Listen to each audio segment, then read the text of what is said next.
Well, well, well, well, well. It's been 22 years since the show that I'm watching in the background took place. A lot has happened since then. But as you can see, ladies and gentlemen, we of course are on the road to WrestleMania. And as the time on my computer tells me, and the date, it's a Saturday. And it's an afternoon, so you know what that means. Ladies and gentlemen, boys and girls, children of all ages, welcome, welcome, welcome to another episode of the phenomenon known to mankind as Saturday afternoon's main event. Whether or not you are familiar with this show, we appreciate you for going ahead and chiming in today and being here with us live, whether you are watching on Twitch, Twitter, or YouTube. But the fact of the matter is, for those of you who are familiar with the show, and for some good Lord reason, you still do not know who in the blue hell I am, I suggest you go back to school or go into your local library, get the biggest dictionary you can find, preferably Merriam-Webster, and look me up under the word phenomenal. Ladies and gentlemen, it is not a phenomenal one, of course, here on this perfect Saturday afternoon. But the one thing that is always certain, like death and taxes, is that I'm not alone. Because, guys, I have my co-host, my comrade, my brother from another mother and dimension. Guys, he is the one and only limousine riding, jet flying, kiss stealing, wheeling dealing, son of a gun, who is not having a hard time holding them alligators down. Now, guys, please come on and introduce with me the one and only. Give me 2 claps and a peep stage. Woo! There we go. Yes. We are here once again. Another big wrestling weekend. We got a pay-per-view coming on tomorrow. We also have so many things to talk about over the last week of professional wrestling on a Saturday. And of course, thank you for joining us. If you're not able to understand how we get a Saturday going, well, we start you off with 3 tenets. That is basically the building blocks for any strong human being to get through a Saturday. And that is, of course, laughs, good times, and all the wrestling news possible.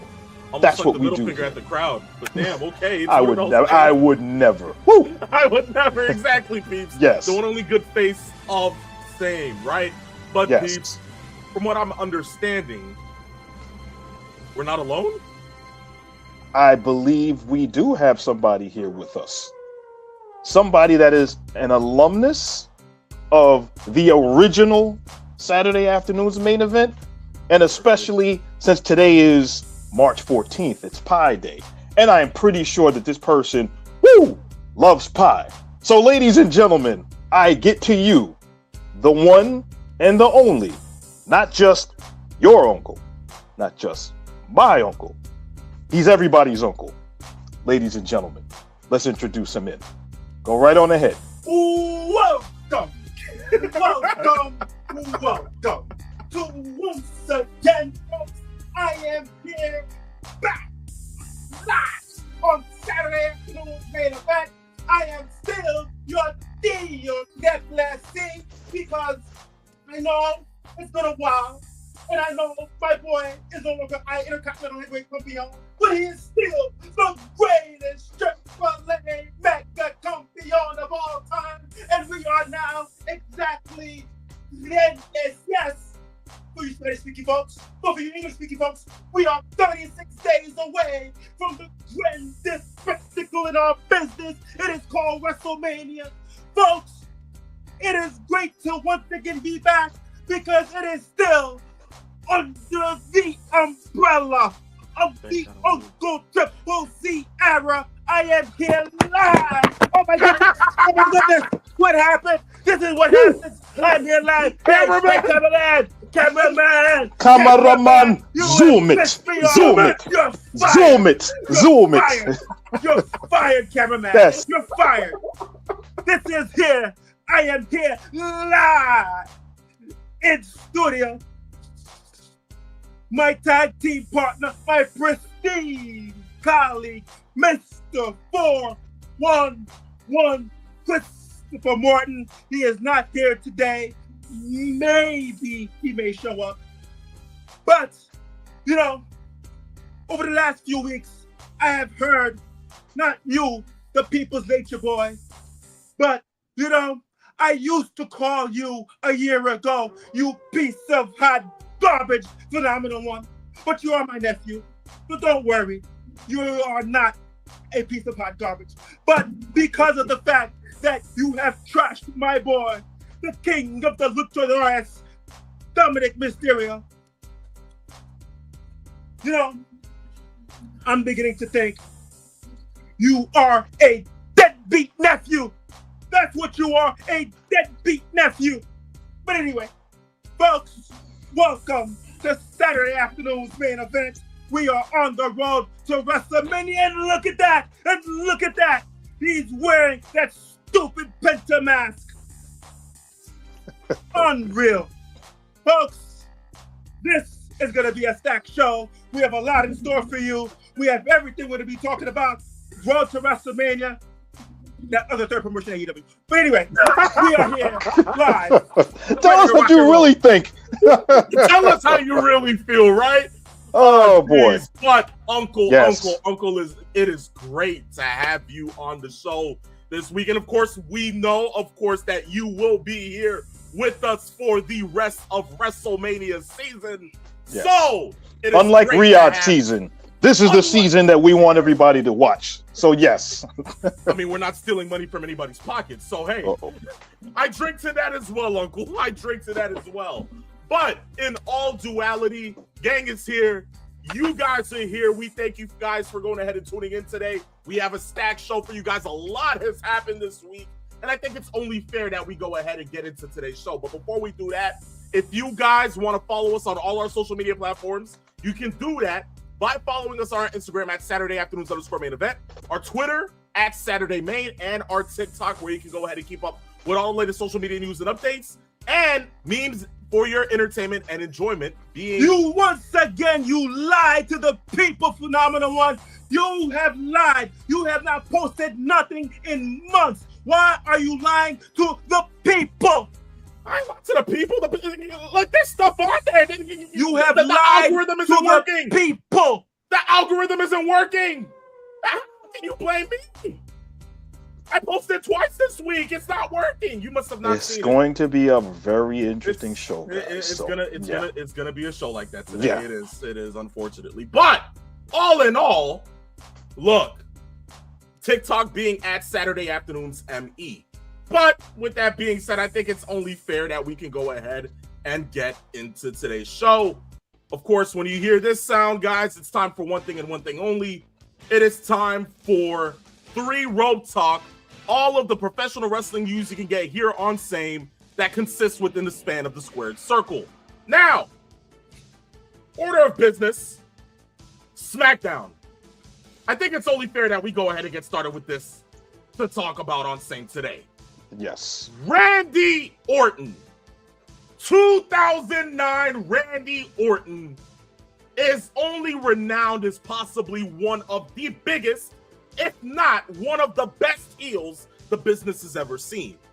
Well, ladies and gentlemen, he's back. If you watched SmackDown last night, like all of us, I believe we all saw the heel turn that took place with Randy Orton turning on Cody Rhodes, leaving him like a stained blood pig, and taking a seat inside the ring with the WWE title on the road to their match against each other at WrestleMania.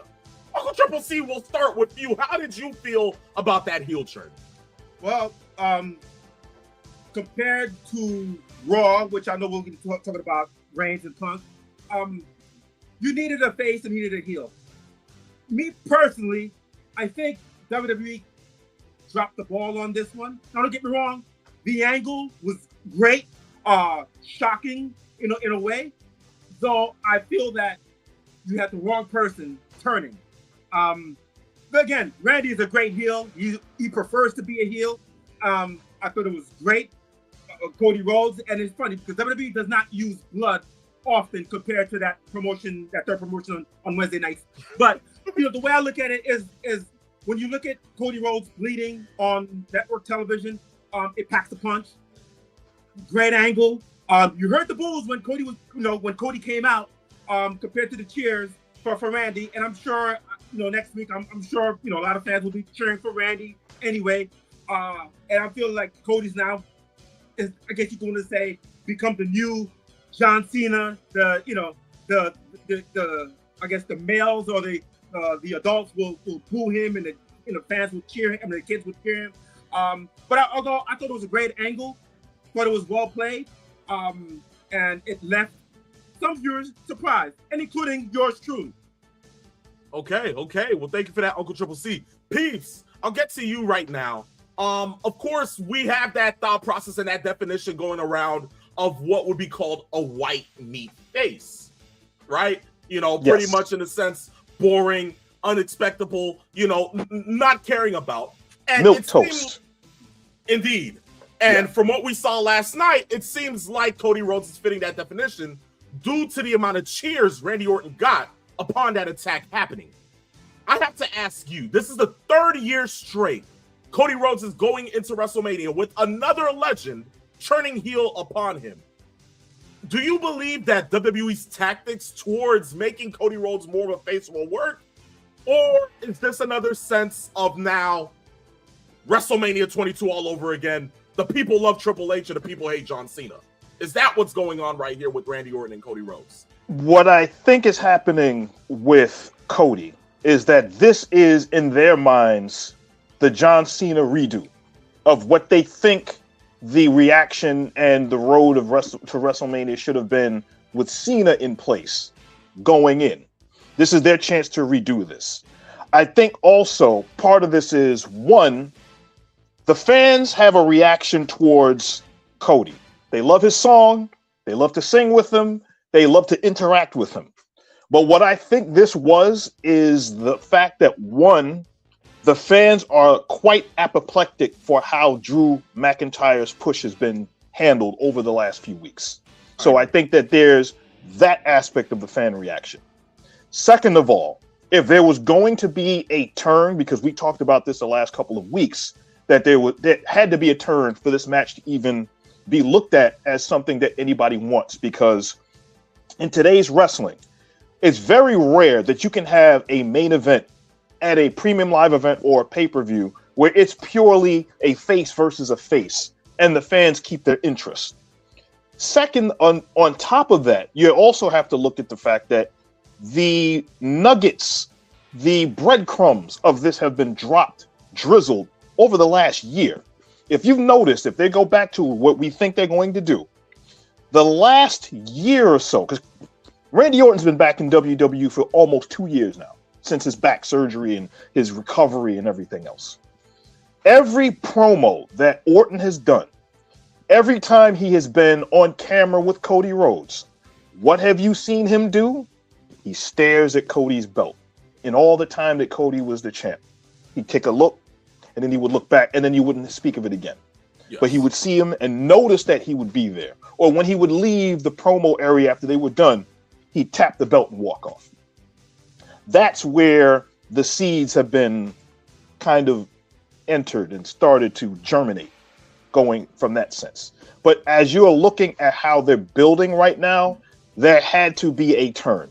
Now, with what Uncle just said, I agree with you on this sense, that it would have been even better if Cody would have turned. But we know that that's not going to happen, at least not yet. And the reason why is probably the same reason the company, more or less TKO, is afraid to turn Cody, is the same reason why Vince McMahon over the years was afraid to turn John Cena. Merchandising. They don't want to have, he's turned his back on us. He turned his back on us. I think that's where a lot of that comes from. But if they were going to do a turn, they had to do it in such a way that the fans are on one person's side and Cody is then built into being the sympathetic babyface. The problem is this might backfire because, as we just noted, the fans were actually cheering a lot of this attack. Indeed. And I just want to point out one thing, especially when it comes down to the production. The way that they went ahead and made that whole segment look was perfect. Everything from the low blow to the dominance of, like, you know, the steel steps onto Cody, to when they actually pan to Cody officially bleeding.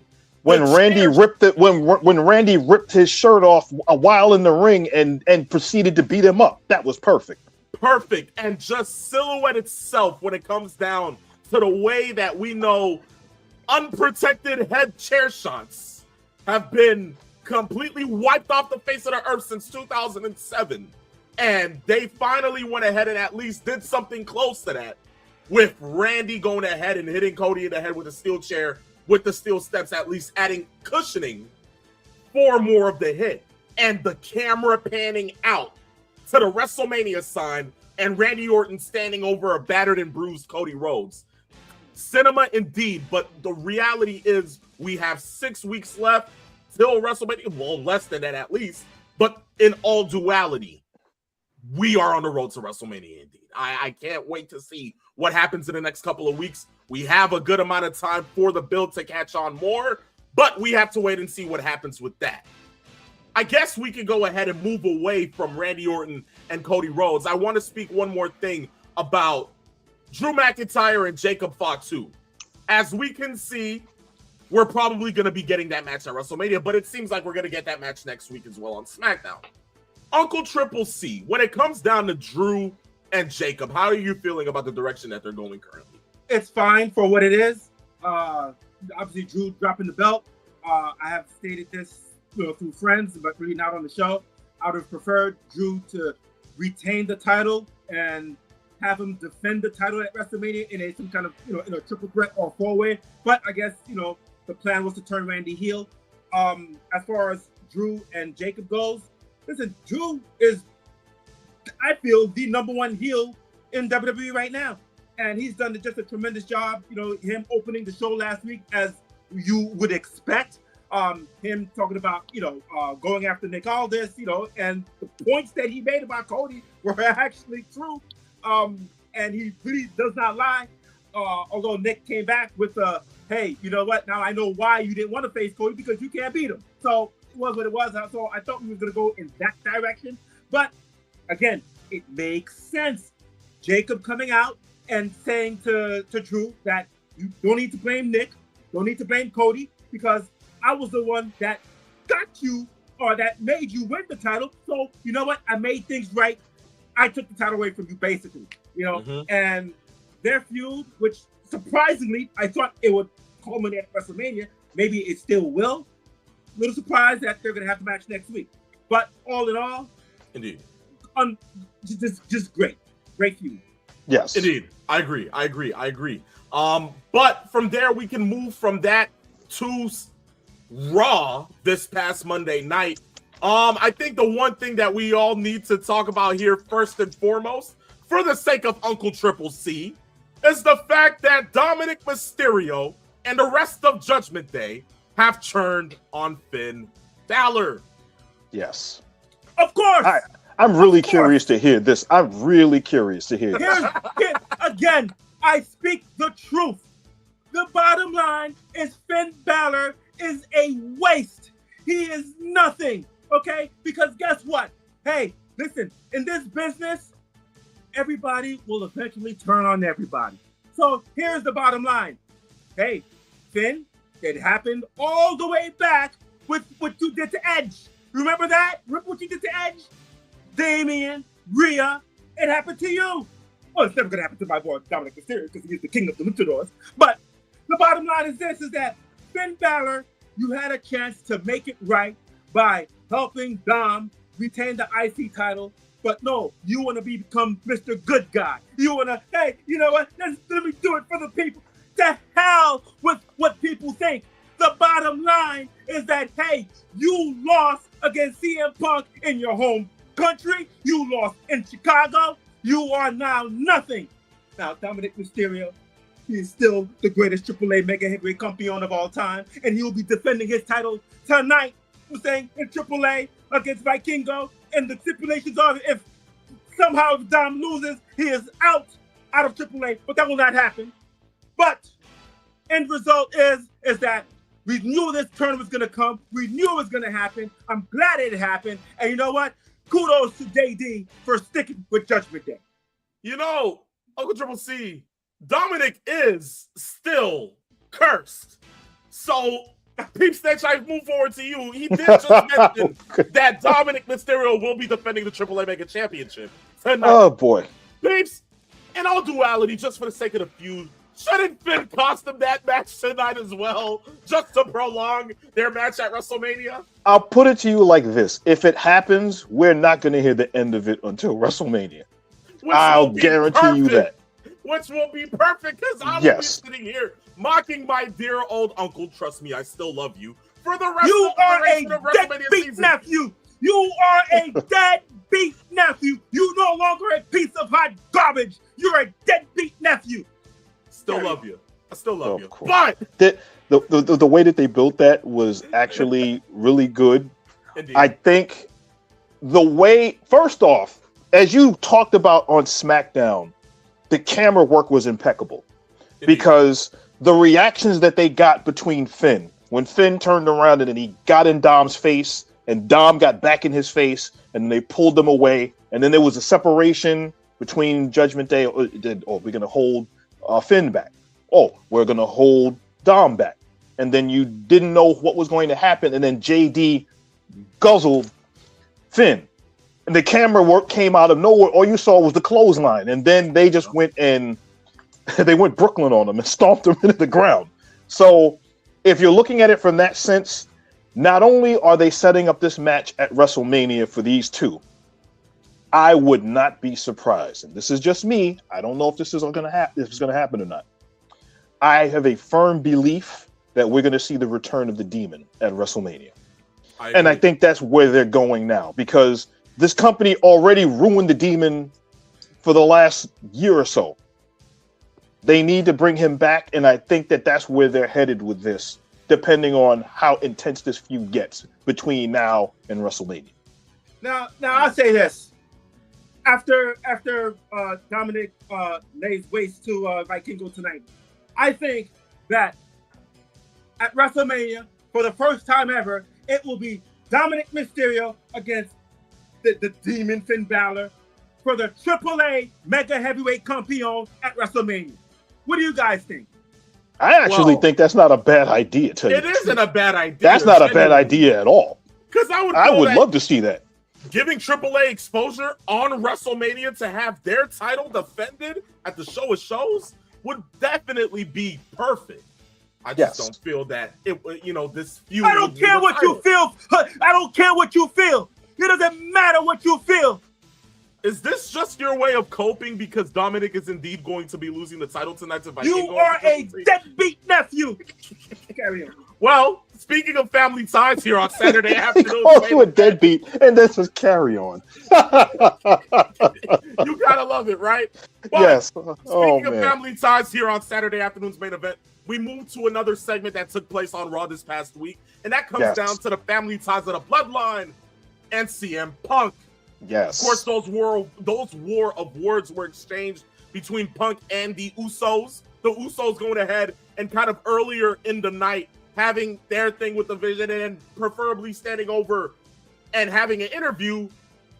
They were asked about Punk's words to Roman Reigns. Jay Uso, of course, said that he doesn't have anything, but Jimmy insisted.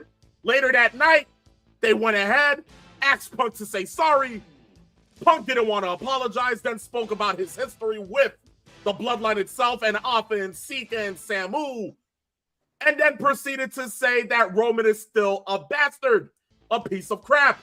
Just still laying waste to the tribal chief. It ended with the Usos at least punching the hell out of CM Punk. Well, Jimmy, of course, which I have to say, perfect promo from Jimmy. The man can perfectly talk on the mic. But still, this adds another layer to WrestleMania. Yes. Now, Peeps, how did you feel about it? Well, after this segment went off the air and we spoke afterwards, I think we were on the phone for about maybe an hour discussing where this could actually go. And a lot of the instances that we were thinking about as far as how they would progress the story and where we think it's going or where it could go and what makes the most sense for this storyline. And it's kind of creepy how a lot of the things that we came up with, we kind of almost finished each other's sentences in that sense, that where we think they're going is, it's not to say that this is the Bloodline 2.0 storyline, but this is kind of bringing out some of the other cachet of story that they did not hit on, that was kind of ruined from the last year because of a certain wrestler, former wrestler, implementing themselves in the storyline. But this is what I think, and to some degree what you probably think happens, and then I'll be curious to think what your uncle has to say about this. But where I think this is going, after the comments that both of the Usos had with CM Punk, and the way it was, you got to apologize, this is what you're supposed to do. It doesn't matter what you think of Roman Reigns, you got to apologize, because you can't just speak disrespectfully about our dead uncle. Punk got on the same page, and then he apologized, but he could not get away from that one instance to just needle about Roman Reigns, which led to the shoving and the punch and etc. and all of that other stuff. What I think is going to eventually happen at some point, because we know Roman is going to be on Raw next week, Roman is going to say something, and I think Roman is going to say something personal. I would not be shocked if at some point we see CM Punk maybe go on to SmackDown, or maybe we see Solo come to Raw just to say something about the same thing, saying something about it, and then wondering, well, what does Roman think? And I have a feeling Solo will probably say, I don't care what Roman thinks. The heck with Roman. Because Roman didn't care about us. I have my own MFTs on SmackDown. That's the way that is. And eventually what's going to happen is what we think, at least what I think. We get to WrestleMania. They have their match.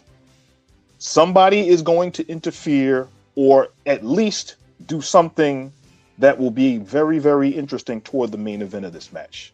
And I actually do believe it will be a certain person that is higher than the tribal chief. The only way that this works is if there's no mention of Dwayne Johnson. There's no, I see him getting on a plane. There's no montage of things that he's done at Wrestle. None of that.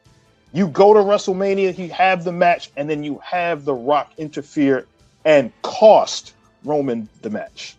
And then Roman, once again, will be without his family. You have to do it, you're on your own. You're nothing without me and the family and what you said about all of us.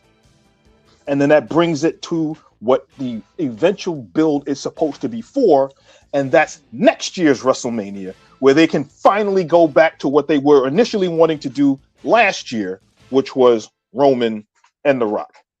That's where I think they're going with this. Uncle Triple C, your thoughts? Well, it's not far-fetched from what Chief Snake just said. First of all, this past Monday night, great angle. I love the fact that they included the Usos, and I'm glad that the Usos got included in it, because obviously that's their uncle that, CM Punk referenced, as far as being, be buried, next to. So I thought that was a great angle this past Monday night. As far as going forward, I expect Roman to, it's already personal, so I expect Roman to rebuttal tomorrow, this Monday night, whether it's the reference of Punk's dog or something of the reference with him and AJ or whatever. But you have to say something real personal for it to pack a punch. Eventually, maybe, I guess, to make things right from last year's WrestleMania, in the last year's main event WrestleMania, where Cody and Cena did not deliver. I think that's where we're probably going to be heading with The Rock, somewhere to interfere to prolong the story for next year's bill. But as far as overall, I thought it was a great angle leading to this Monday. I'm curious to see how that's going to play out. I know we didn't, it's not in our dialogue, but we got to say something about Brock Lesnar also. But overall, I did think that it was a good segment this past Monday night. Yeah, and I think what made it work also was the mic work that CM Punk did, referencing things that people didn't even think about. Was, as Punk said, when he was living in Philly, presumably when he was in Ring of Honor, and he talked about how Sika allowed him to stay with him and allowed him to train and allowed him to be part of that. And he knows about the Samoans, and he allowed him to break bread with the family. Those kinds of things that we did not know about at all, which added an extra layer of personability and personality to the story that made everything that much more believable. Yes, I agree wholeheartedly. But Yes. we have time for the build to even take more turns. So Yes. we just have to go ahead and sit back as wrestling fans and see what happens with that. But Yes. before we go ahead and move towards our next topic, I have a comment here from Jamal 2 Crazy Gaming _23. He says, if Dom loses the title tonight, are we all celebrating or what? Yes, sir! In the words of the original El Grande Americano, gracias! This is why you are a deadbeat nephew, and Jamal 2 Gaming Crazy, whatever the hell you are, you absolutely suck, because I always love the people. The people of Saturday Afternoon Fan Event. Yeah. So much Like for I caring said, it's about gonna the be one people of those after a shows. year of being a heel, but okay, I digress. It's okay. You know, First you one know of that's the day? first one. Yes, we didn't have one last week. This is the first one. And look, it always has to happen somehow, right? Yes. But speaking about digressing, WWE has piped down for WrestleMania. It seems like they digressed back from all of the BS that they were putting us fans through. From what we're now hearing, WrestleMania tickets have gone down from what they were previously. Last week, nosebleeds were going for $250. Now, today, they are going for $177. Not only that, the ban that they put on bars and other places within a 50-mile radius of Allegiant Stadium for people wanting to host watch parties at bars and all these different types of other things. Remember that ban? Oh yeah, they lifted it. It no longer exists. Ay, ay, ay. So, I want to ask, gentlemen, are the fans winning this whole debacle? Uncle Triple C? Yes! Yes! Here's the truth. WWE, you went back to back to the same city. And last year was great. This year, you go back again and you jack the prices up even more. Bottom line, this is not boxing. This is not UFC. This is wrestling fans who traditionally, middle class. I mean, don't get me wrong, you have all kinds of fans everywhere, don't get me wrong. But predominantly, it is the working class fans that pretty much make up at least, I would say, 75% of your audience. So to me, the bottom line is that, people weren't buying the tickets. So, hey, WWE realized this and they're like, okay, we need to bring down these prices. And so they have. And you know what? Kudos to the fans for not, going all in, right away. And I'm glad that WWE, bought the tickets, bought the prices down. And you know what? Hey, as far as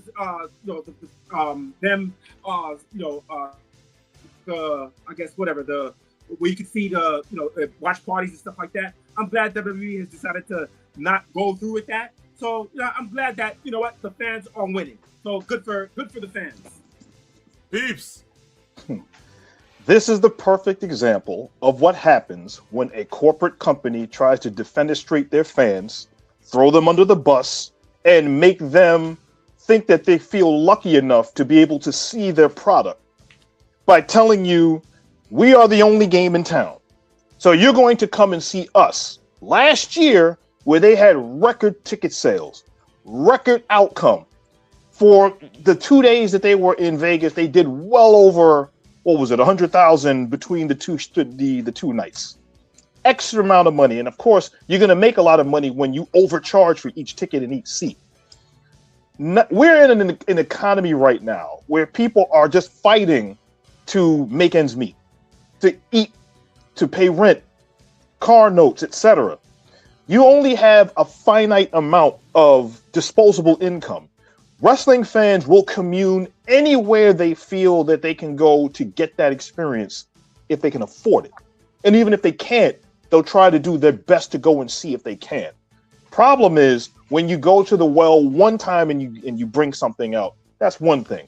You go back and do it again a second time, and then you don't give them, in their minds, the incentive as to why I should be double tapped again.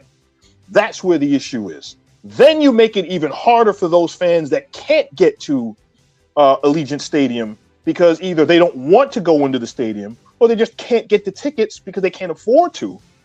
You're going to tell them now, we can't go to a bar, we can't go to a restaurant and have a watch party and see it. That's where they screwed up.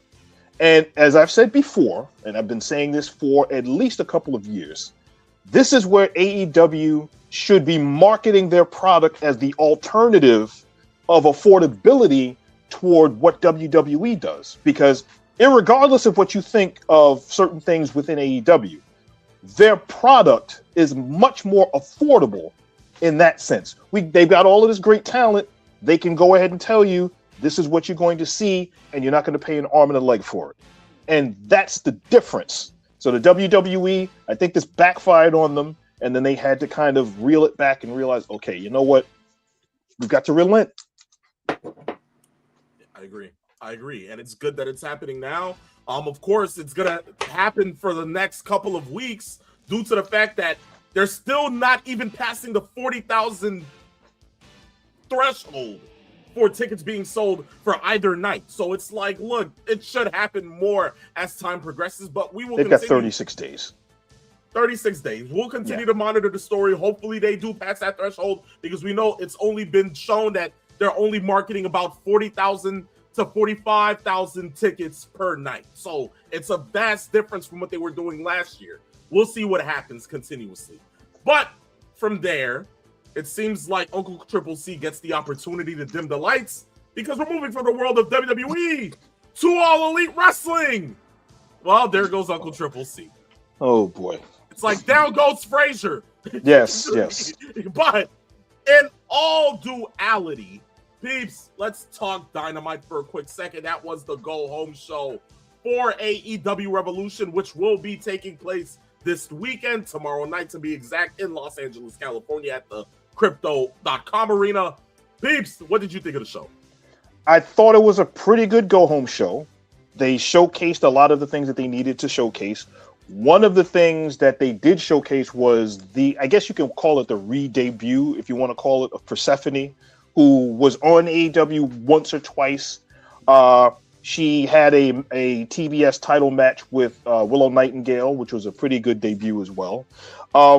We know that we've been seeing a lot of this build going in for the main event of Revolution, and they had to build for that.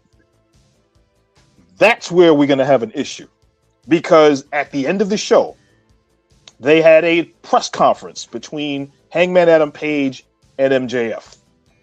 And that press conference was really flat. It was not good at all. And I think that if the go-home show is going to be that, you could almost telegraph that they were going to have a pull apart and they were going to have a fight and it was going to be something along those lines. It just did not come across as strong as it should have for the build for a match for the AEW World title. It's going to be a really good match. I just don't think that the build in that press conference was as good as it could have been. I agree. But when it comes down to AEW, from what we know, they sold out the arena. Yes, they did. And it's their first sellout and $1 million gate since All in Texas. Yeah. But they've actually done 3. This is their 3rd. The first one that they did, it was All in 2023. That was, I believe, they did 10 million of total revenue. And then they did Forbidden Door the same year, and they got a $1.2 million gate. So, yeah, pay-per-view wise, they seem to do pretty well building for getting the gate for their pay-per-views. Which is a great thing. And I think that was one of the things that we talked about when it comes down to promotion. If they deliver the same kind of intensity towards their weekly shows, then I feel that they would probably be able to get over the hump, which has been the kind of trouble that they've been in for the last how many, years when it comes down to ratings, which of course we know that television is dying and all that kind of good stuff. But in all duality, if WWE is still able to pull out $1 million for SmackDown on cable, then AEW should be able to go ahead and do the same when it comes down to promotion, but they're not. So, in all claims, we feel that they should go ahead and put the same type of marker into their weekly programming. If that is what they can do, then can you imagine what AEW can possibly do by next year? Oh, yes. And like I said, and like we said before, the Go Home show was pretty good. The build between Swerve and Brody King was really good. The last couple of weeks with Swerve coming out of the crowd with the chain and trying to hang Brody King on live television. The match between Kyle Fletcher and Mike Bailey was actually really good. For all of the things that we've said about Mike Bailey and some of the matches he's had, that was a really good match that they did on the show. So yes, there were a lot of positives for that Go Home show. The pay-per-view should be really good because it's very rare that AEW does a subpar pay-per-view, and I'm expecting it to be really, really good. I'm expecting to see some really good action in that pay-per-view. Let's hope that they can get that going tomorrow. Got it. Exactly, peeps. Well, I think it's only fair that we could go ahead and bring back Uncle Triple C into the show today. He seems like he's had enough of this AEW talk. We're back, Uncle Triple C. Don't worry. You don't have to worry anymore. But, guys, that was Three Rope Talk. Before we go ahead and end that off, peeps, give us the ratings. I will give you the ratings, and here's something else that on the flip side of what we were just talking about with ratings-wise. AEW beat NXT again. This is the third week. This is the third time in 5 weeks. AEW did 619,000 viewers with a 0.09 in the demo. NXT did 551,000 with a 0.08 in the demo. Now, it's interesting with NXT is the fact that they are on Tuesdays competing with the NBA on NBC. So on over-the-air terrestrial television, that's not bad. But NXT has usually been between 600, 700,000, especially in the last few weeks. And their ratings dropped. Nate, tell the truth. Here's the bottom line. NXT, no Oba, no Trick. You know, they have no Lash. I'm not saying Lash was a great draw. But I'm saying they have lost no Javon Evans. They have lost a lot of, wrestlers to the main roster. Yes. And now they're retooling. I mean, so you got to give NXT a little pass. Don't get me wrong. Of course. You got to give that third promotion, you got to give a little credit, for obviously for defeating NXT, even though they're on different nights. But you got to give AEW some credit. But NXT have lost some stars. Yes. And they're retooling right now. And what they've done is they're refilling their roster with guys from Evolve. And that's going to take some time to get the fans acclimated to them, to see if they can find fandom with those wrestlers and see what they can do and make compelling storylines with them going forward. Indeed. But I have Corey Richmond says something in the chat. He says AEW was going up against the World Baseball Classic on Fox. But peeps, the reality is, even before World Baseball Classic, AEW was still pulling underneath those numbers. So can we say that the World Baseball Classic did have an impact, or certain other television programming can have an impact during the week, especially when it comes down to sports like that? Only to some degree, but let's remember, as I said before, 3 of the last 5 weeks AEW has been winning, and as remember we said before, their ratings actually improved before that, on cable, mind you. And that's actually harder to do with all of the choices and things that are on cable nowadays, and because television has been so fragmented with what you can watch, everyone's ratings are going to be down. So if you're not looking at something on streaming, or if you don't DVR something, as we've mentioned before, a lot of people aren't watching their wrestling programs live. They'll record it, they'll look at it later, or maybe they'll catch up on YouTube or any other platform and catch up on what they might have missed. But in general, overall, and this is WWE, AEW, wherever, ratings are down in totality. Yeah, I agree. But from there, peeps, thank you for the ratings. Guys, of course, that marks the end of pretty much the first half of same. If you want to keep up with us and our news and social media updates, guys, you can go ahead and follow us on our Instagram at Saturday Afternoons _main event, our Twitter being Saturday Main, and our TikTok being at Saturday Afternoons ME. But we have our question of the week this week. Guys, you know, if you want to be a part of the show and you feel as if you have a question that all of us will go ahead and genuinely put the spotlight on and answer, then send it to us on our Instagram at Saturday Afternoons _main event in our DMs. And if it's that damn good, in the words of Triple H, then I guarantee it'll be on the next episode of the show. This week's spotlight goes to Master Sean 007. He says, "Greetings, gentlemen. I have a couple of questions. Number one, is there a danger of Danhausen being overexposed by having him on television all the time? And two, why isn't the Midnight Express in the WWE Hall of Fame?" Cue their music. Well, peeps, do you want to go ahead and take the first question? Sure, I'll do that. Danhausen was a victim of circumstances in the sense that we talked about this ad nauseum for the last couple of weeks, was that the only reason why it looked like it was negative of why he debuted at the Elimination Chamber in Chicago is the fact that the fans were probably expecting a bigger name in that crate, probably a Jericho or somebody of that caliber being there. I was just glad it wasn't the gobbledygooker. But in any event, the fact that they actually brought in Danhausen, and we know Danhausen is popular in Chicago because Chicago was for quite some time an AEW stronghold for the time that CM Punk was there. And Danhausen being very close friends with CM Punk, those fans know who he is. The fans overall have warmed up to Danhausen because of his character. And he's going to slot in with the R-Truths of the world and the Mizes of the world as he's doing right now, and the Tozawas and the Otises and those kinds of mid-range comedy characters. That's where he's going to be. I don't think they overexpose him yet, but they can run the risk of that happening if they continue to do it every single week without a point. If all he's going to do is curse everybody every week without even getting in the ring or doing something else, then you got a problem. Yeah. Uncle Triple C, do you feel the same way?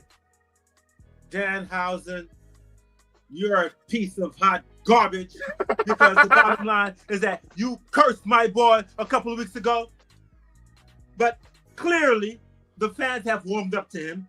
Not a great debut, but you can hear the crowd. You can hear them, you know, because hey, that's one thing that, hey, listen, anybody can say whatever they want, but you got to listen. And the fans have been warming up to him. He has a T-shirt, kind of like what Miz was saying just yesterday. Like, you got a T-shirt already? So yes. I'm assuming people are buying his stuff, whatever. So, again, the risk, like you said, Nate, as far as running him every single week. But the way I'm looking at it, I can see him being slotted in with, I don't know. I mean, just based off of last night, like the whole Miz segment. You know, yes. I can see Miz with oh my goodness, guy who says toxic. What is his name? Kit Wilson. Yes, Kit Wilson. Yes, right, Kit Wilson. I can see him get with Jelly Roll, maybe a Danhausen getting involved. You know, in a tag team match at WrestleMania, something like that. We have not seen Danhausen in the WWE ring yet. Take two. So, right, thank you. There you go. We'll see. So, you know, like I said, I mean, so far, you know, he's been good. As far as the Midnight Express in the WWE Hall of Fame, I'm sorry. I love Midnight Express, but I'm glad to see Demolition in WWE Hall of Fame first before Midnight Express. Yes, and I'll agree with that. And the Midnight Express is my favorite tag team. Demolition should be in. They should have been in 15 years ago. They should have been in a long time ago. The fact that we had to wait this long to get them in there shows you just how political it was backstage with the WWE, that it did not happen on Vince's watch. It happened on Triple H's watch. That tells you all you need to know as to why Demolition didn't get in. As far as the Midnight Express goes, I believe at some point they will get in. If Jim Cornette can get the Rock and Roll Express into the WWE Hall of Fame, there's no reason why he can't get his own tag team into the Hall of Fame at some point. Exactly. And I know a couple of people might say, oh, well, you know, they never competed in the WWE for the WWE. I mean, did Abdullah the Butcher compete in the WWE ring? You know, what? The Muda? Inoki? What? Gorgeous George? You know, we sit there and we talk about, you know, the Rock and Roll Express. I mean, they were much more notably remembered for their NWA and WCW run. The Harlem Heat with Stevie Ray and Booker T were a WCW tag team. They never competed in the WWE. But guess what? They made it into the Hall of Fame. So I feel as if, like Pete said, a time will come when the Midnight Express will go into the WWE Hall of Fame. And hopefully we get a good Jim Cornette impression from that. And a thank you, F you, bye. You know, perfectly from that. Maybe a Vince Russo call out as well. But oh dear God. But still, all in all, I feel like there will come a time when we hear the Midnight Express go into the WWE Hall of Fame. But from there, Master Sean 007, we thank you for that question. And that was a great 2-part question. Thank you for that, my friend. Again, guys, if you want to be a part of the show the same way and you want to send in a question which you think will earn the spotlight, DM us on our Instagram at Saturday Afternoons_main event. Well, with 8 minutes being left in today's show, I think we have the one thing left to do, and that is our predictions for tomorrow night's AEW Revolution. Once again, Uncle Triple C, you get to dim the lights. But before you do that, my friend, it seems like somebody leaves a comment for you. And that is Jadanator Productions. And he says, someone tell Uncle to stop drinking, damn it. Before I go, cheers to Vodka Mania, baby! Vodka Mania is certainly running wild for Uncle Triple C. And just with that being said, he dims the lights. And it's only fair that we get into our predictions for AEW Revolution. Yes. 10-match card, of course, 13 matches if you count the 3 pre-show matches, which we certainly won't be covering. But we have enough to cover for the next 8 minutes. So, look, we'll go ahead and get started with that, peeps. Look, when it comes down to it, I am definitely excited for a couple of these matches. Definitely that Texas Death Match. But we won't waste any more time. We're going to go ahead and get started with our first match here, being Darby Allin, Orange Cassidy, and Roderick Strong versus David Finlay, Clark Connors, and Gabe Kidd, the Dogs. Yes. How are you feeling about that trios match, peeps? Who do you have going over? Only reason why I care about this match is because you want to see just how badly the Dogs are going to stretch whoever is in this match. Most people don't really necessarily care about, especially Orange Cassidy being in the match. Roderick Strong, they did an angle on Dynamite where they were kind of hemming and hawing to see if he was going to be part of the Dogs because of his affiliation with them in New Japan and his friendship with the guys there. He spurned them only to then take up his friendship with Darby Allin and Orange Cassidy. I think the Dogs are going to go over in this match and win this.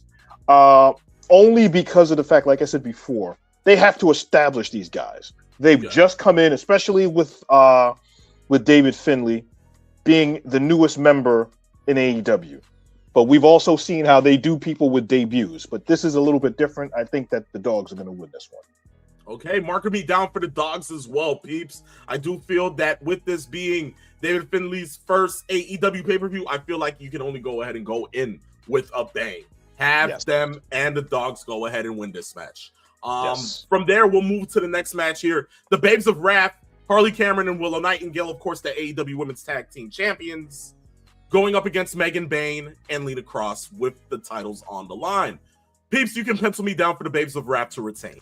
Yes, and if for nothing else, because of the injury that happened to Penelope Ford, kind of takes away the fact that they would put the belts on Megan Bayne and Lena Cross. I don't see that happening. So it'll continue to stretch this out for right now.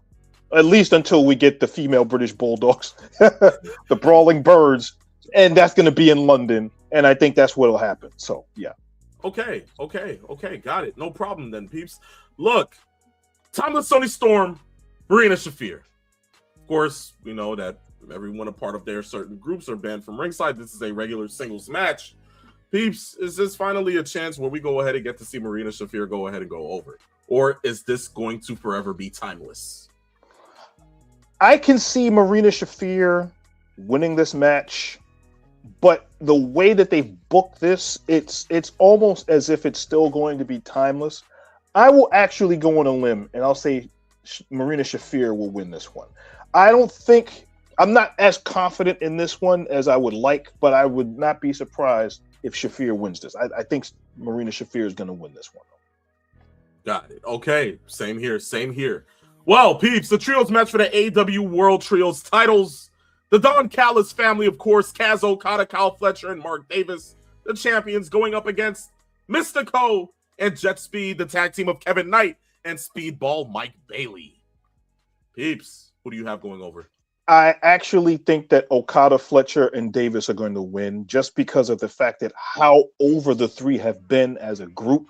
Even though they've been teasing this, what Okada and Fletcher as a tag team, they call themselves Proto-Okada as a tag team. And then you add in and then you add in Mark Davis, who has been stellar since returning to AEW.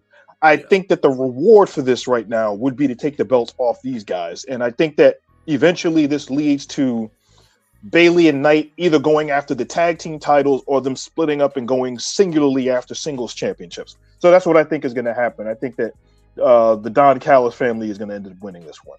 Okay, pencil me in for the Don Callis family as well, peeps. Look, this is the match that all the Gooners are genuinely going to be happy about. The 2 out of 3 falls match for the AEW Women's World Championship. Thekla, the champion, of course, going up against former AEW Women's World Champion Chris Statlander. Peeps, does Chris Statlander go ahead and win this match and regain her Women's World Championship that she had lost? Or does Thekla reign supreme? I think that Chris Statlander has been stung by a toxic spider one too many times. And I have a feeling that Thekla is going to go over in this one. And I think the fact that it is a 2 out of 3 falls match will showcase how good Thekla is. I'm firmly of the mindset that even though Chris Statlander has been really good in AEW as world champion, I don't think she's going to win this title back. Thekla, I believe, deserves this world championship, and I think she's going to go in and win this one. So I'm going with Thekla on this one. Okay, we're both chiming in for Thekla. Okay. Peeps, Brody, Swerve. I think this match will be cool. I think this match will be great. Of course, we're gonna finally see heel Swerve Strickland do his thing in the AEW ring at a pay-per-view this year. We have a lot to look forward to. But I think for myself, when it comes down to these two men going up against each other, if you want to show ruthlessness, why not have Swerve Strickland beat the holy hell out of Brody King? Which is why I'm penciling in that Swerve Strickland is winning this match. Yes, I think it's going to be probably the first bloody match on the card. And I believe that it works. These two are going to tear the house down. And I think that with all the violence that they've been going after each other and Swerve coming out of the crowd with the chain and trying to hang Brody King and the back and forth with Brody trying to choke Swerve out over the outside ropes. Yeah, this is going to be a really good popcorn violent match. But I think Swerve is going to end up winning this because this is the beginning of that next push of heel Swerve toward the AEW World title. Yes. Well, from there, Andrade El Idolo versus Bandito. A match that can go ahead and definitely steal the show if we're looking at it from that perspective. Yes. Peeps, pencil me in for Andrade to win. Yes, I believe Andrade wins. You know, as many years as we've been doing this show, how much I marked out for Bandito. I just don't see it happening in this match. I think that Andrade now, he doesn't have to worry about, is he going to be in the company? Is he going to get pushed?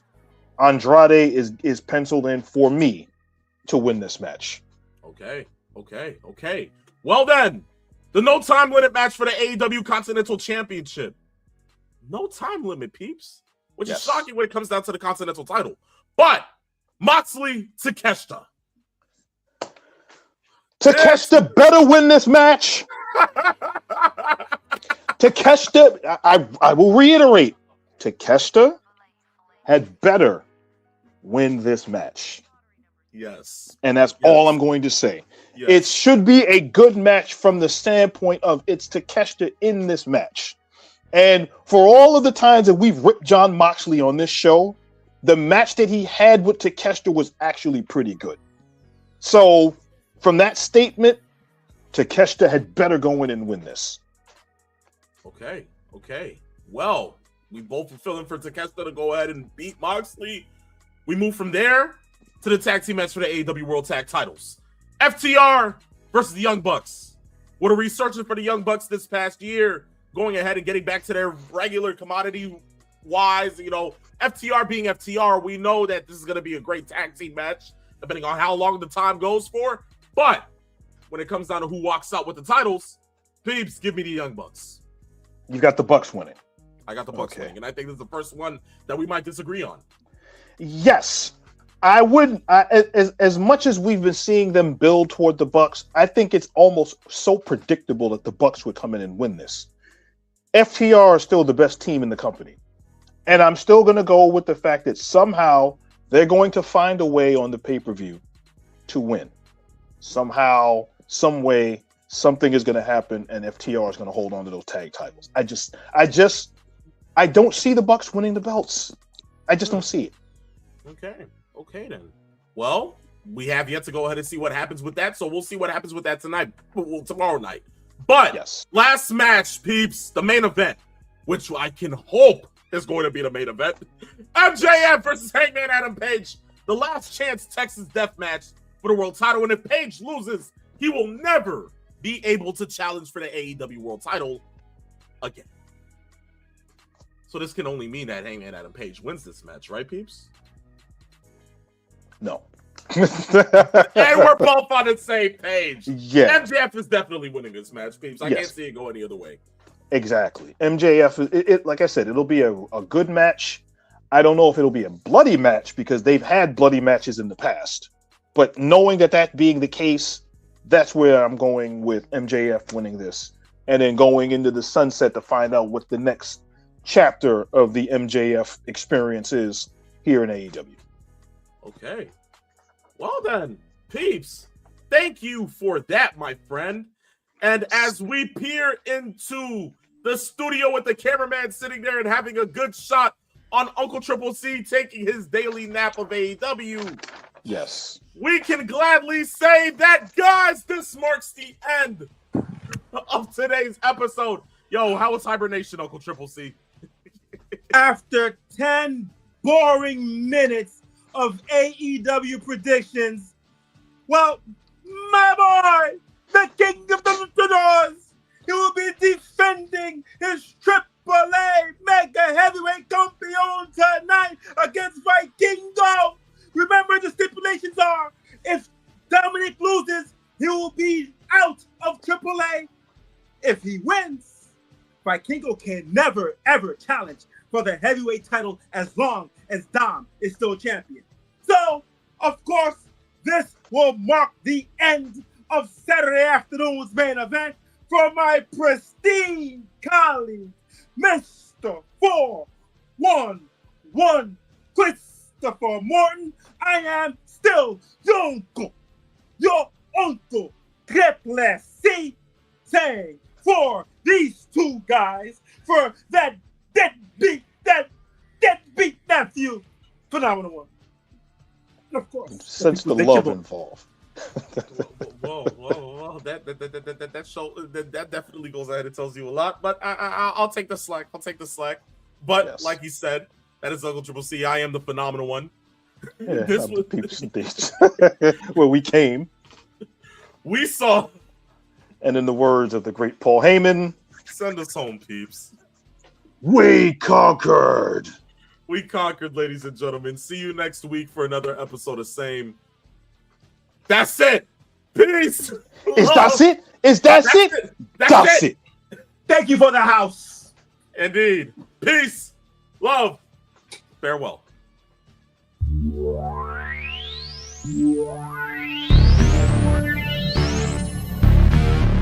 Extreme.